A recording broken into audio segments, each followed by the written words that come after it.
खड़ियाल निर्वाचन मंडली पाई बीजेपी दलीय विधायक प्रार्थी भाव में हितेश कुमार बगर्ती नामांकन पत्र दाखल।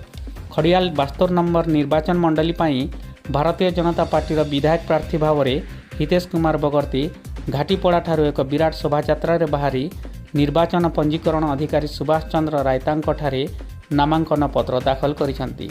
से केंद्र सरकार जनकल्याणकारी योजना सांगकू मोदी ग्यारंटी, गरीब कल्याण योजना, आवास गृह, बिजुली, पानी, सड़क और केंद्र सरकार अनेक जनकल्याणकारी योजना किभली भाव में अंचलर जनसाधारण पाखरे पहुँचब से उपरे निजर मत व्यक्त रखिथिले।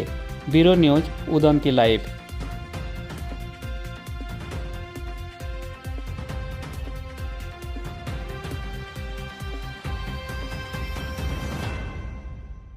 कल्याण निर्वाचन मंडली मरुड़ी प्रवण जिला, दादन प्रवण जिला, समस्या बहुल जिला कल्याण निर्वाचन ये जो समस्या समाधान पर भारत वर्ष प्रधानमंत्री जो जनकल्याणकारी योजना करते लोक पाखे पहुँची लोक पूरा विश्वास रही भारतीय जनता पार्टी को लोग भोट देवे।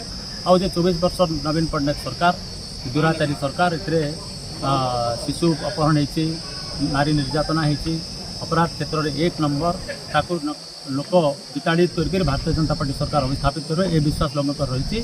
और निश्चित भाव में भारतीय जनता पार्टी केन्द्र में आउ राज्य में शासन करवा ए दृढ़तार सहित मुझे कहवाई चाहिए भारतीय जनता पार्टी निश्चित भाव विजय लाभ कर।